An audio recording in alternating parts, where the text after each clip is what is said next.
E aí pessoal, tudo bem com vocês? Meu nome é Rierson Bruno Assunção e esta é a nossa terceira aula do curso online inteiramente gratuito sobre direitos e garantias fundamentais. Na aula anterior, nós iniciamos o estudo do direito fundamental à vida, que está lá no caput do artigo 5º da Constituição Federal. Nós discorremos um pouco sobre alguns conceitos teóricos do direito à vida e também analisamos uma decisão do Supremo Tribunal Federal, a saber, a decisão a respeito da utilização de células-tronco embrionárias. Bem, conforme vocês perceberão ao longo do curso, a nossa sistemática de análise dos direitos e garantias fundamentais será a seguinte: nós identificaremos o direito ou garantia fundamental no corpo da Constituição, no texto da Constituição. A seguir, discorreremos sobre alguns aspectos teóricos daquele direito ou garantia fundamental. E, por fim, analisaremos algum julgado do Supremo Tribunal Federal, algum ou alguns, ok? Então, prosseguindo sobre o direito fundamental à vida. Uma das decisões que eu quero que vocês conheçam, que eu acho importante, é a decisão sobre a interrupção da gravidez em caso de fetos anencéfalos. Foi a DPF 54, a arguição de descumprimento de preceito fundamental número 54. Essa ação, essa ADPF, é uma das ações do controle concentrado de constitucionalidade, pessoal. A gente não vai estudar isso agora, não é preciso que vocês saibam isso nesse momento. Em algum momento analisaremos controle concentrado de constitucionalidade, que é um dos temas mais difíceis de direito constitucional, pelo menos assim considerado pela imensa maioria dos estudantes, porque tem conceitos complexos. Mas o que importa que vocês saibam agora é que essa ação de controle concentrado vale para todos, a decisão vale para todos. A grosso modo é assim, ok? Bem, essa ADPF, ela foi proposta pela Confederação Nacional dos Trabalhadores da Saúde. E o objetivo era declarar a inconstitucionalidade de uma interpretação segundo a qual quem interrompesse a gravidez em caso de anencefalia cometeria o crime de aborto. Porque pela letra pura da lei, a pessoa cometeria esse crime. Bem, o que aconteceu nesse caso?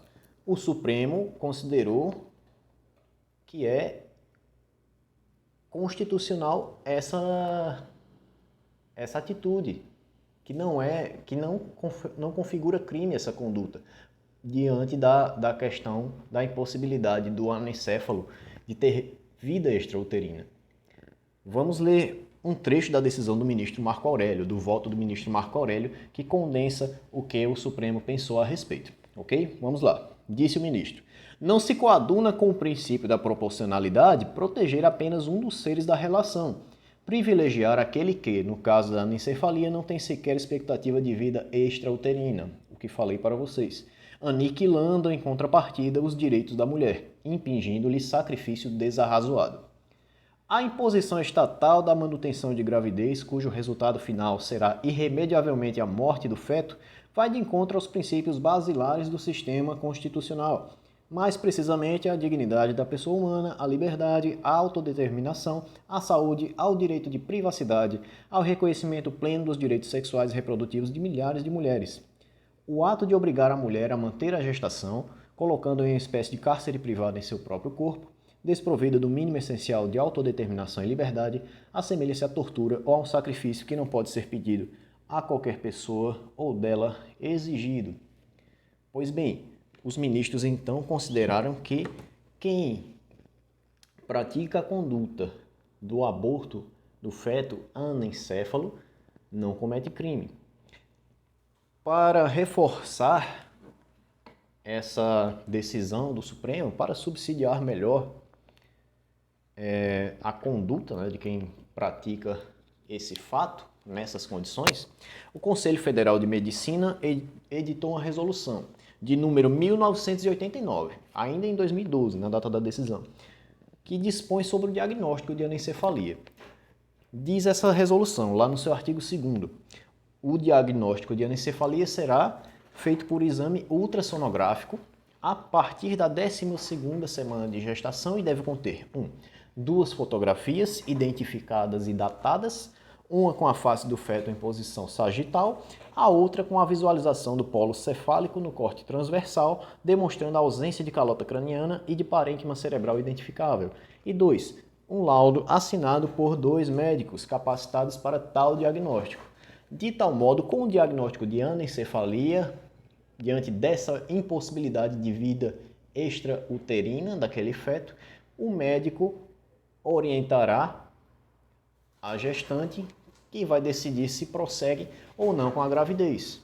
Importante, claro, dizer que o fato de ser possível o aborto, a interrupção da gestação, no caso de feto anencefálico, não significa que é obrigado, que a gestante tem que interromper a gestação. Ela interrompe se ela quiser, ok? Então essa foi a decisão na DPF 54. Outra decisão importante também em relação ao direito à vida foi outro caso de interrupção de gestação. Foi lá no habeas corpus 124.306, julgado pela primeira turma do Supremo Tribunal Federal. Conforme nós já dissemos, pessoal, o direito à vida não é absoluto. Não existe direito fundamental que é absoluto.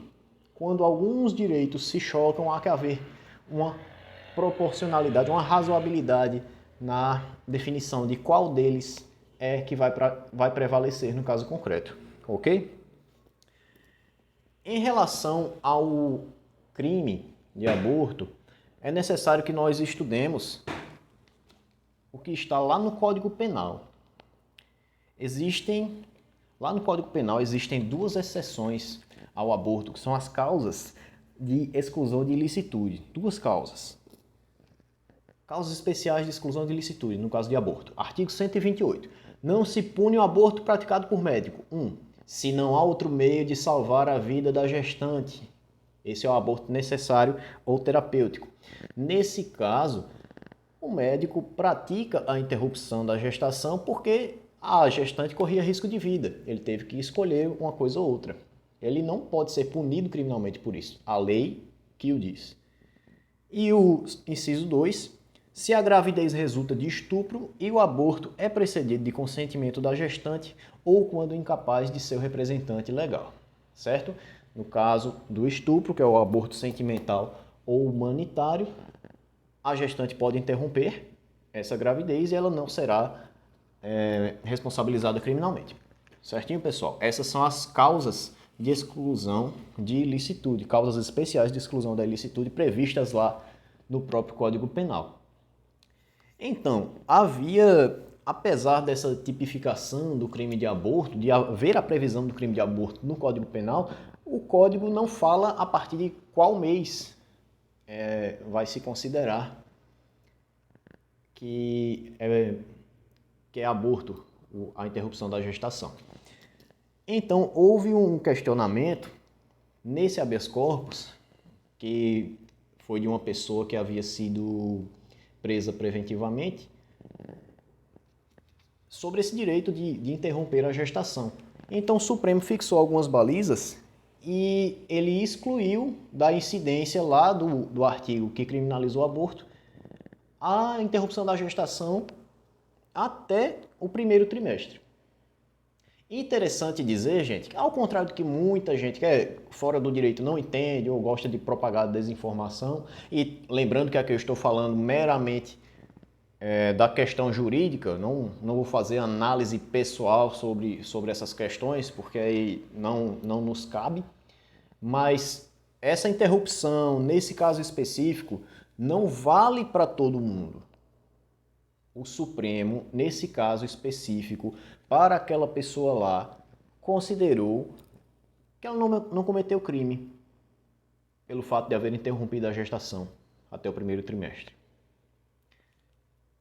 O crime de aborto continua vigente. Existe isso. Claro que se alguém estiver na mesma situação que ela, quando for preso preventivamente, se ocorrer processo, ela pode também questionar na justiça, usando aquele precedente do Supremo, mas não está vinculando necessariamente, ok?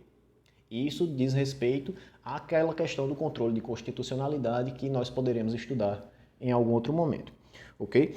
Nas justificativas dessa decisão, nos votos, um voto que é o do ministro Luiz Roberto Barroso, chamou bastante a atenção. Ele disse que essa criminalização, até essa terceira semana de gestação, é incompatível com alguns direitos fundamentais. Disse ele, então, em seu voto. É incompatível com direitos sexuais e reprodutivos da mulher, que não pode ser obrigada pelo Estado a manter uma gestação que ela não quer, a autonomia da mulher, que deve conservar para si o direito de fazer suas escolhas existenciais, e a integridade física e psíquica da gestante, que é a pessoa que sofre com aquela gravidez indesejada, com aquela situação. Ok? Ele também fala a respeito do princípio da proporcionalidade. Ele diz que essa tipificação penal, essa criminalização do aborto, ela é uma medida de duvidosa adequação para proteger o bem jurídico que pretende tutelar, que é a vida do nascituro, porque não produz um impacto relevante sobre a quantidade de abortos praticados no país. Ele só impede que eles sejam efetuados de modo seguro. Diz também que existem meios mais eficazes e menos lesivos do que a criminalização para se prevenir a prática do aborto, que seriam campanhas de conscientização, distribuição de contraceptivos, etc. E também diz que há uma desproporcionalidade em sentido estrito da medida, que essa medida de criminalizar, pelo fato de causar mortes em clínicas prematuras, de causar mais sofrimento às grávidas, gera muito mais prejuízo do que se não houvesse a criminalização. Ok? Pois bem, conforme eu havia dito, a interrupção voluntária da gravidez até o terceiro trimestre, fora daqueles casos de exclusão que eu citei, não deixou de ser crime. É importante pontuar isso, até por conta de questionamentos em prova que vocês podem ter, ok? Não deixou de ser crime. Naquele caso específico, não foi considerado crime. Lá do Supremo para aquela pessoa, ok? Prosseguindo, só uma última coisa que eu queria falar sobre o direito à vida, que eu disse para vocês que abrange também o direito de ter uma vida digna. Não é só o direito de não ser assassinado, não ser morto, mas também o direito de ter uma vida digna, condizente com as suas necessidades existenciais, sociais, etc. Existem alguns termos relativos à morte, à vida, que nós precisamos entender e que podem também ser cobrados em prova. São alguns institutos: a distanásia, a eutanásia, o suicídio assistido e a ortotanásia. Vamos falar rapidamente sobre eles, até por conta da hora que já está bem adiantada, ok? Bem, a distanásia, também conhecida como obstinação terapêutica, é aquela situação em que os médicos, devido ao próprio avanço da medicina hoje, tentam ao máximo prolongar a vida da pessoa, independentemente se haverá mais sofrimento ou não. É uma tentativa de prolongar a vida a todo custo, seja vontade da pessoa ou não, certo? Esta é a distanásia. Existe também a eutanásia. A eutanásia é aquela interrupção da vida, a abreviação da vida daquela pessoa que é um doente terminal, que tem uma doença incurável, que não tem mais jeito para aquela pessoa. Bem, a interrupção da vida, conforme sabemos, é crime. Matar alguém é crime. Mas se nós observarmos lá o artigo 121, parágrafo 1º do Código Penal, vamos nos reportar mais uma vez ao Código Penal, quem comete a eutanásia, em determinadas condições, apesar de cometer o crime, ela o pratica através de movido por motivo de relevante valor moral. Então, haveria aí uma causa de diminuição de pena, ok? Além da eutanásia, nós temos também suicídio assistido, quando a pessoa em estágio terminal, ela é ajudada para se matar, tirar a própria vida, porque está naquela situação, não quer mais viver, etc.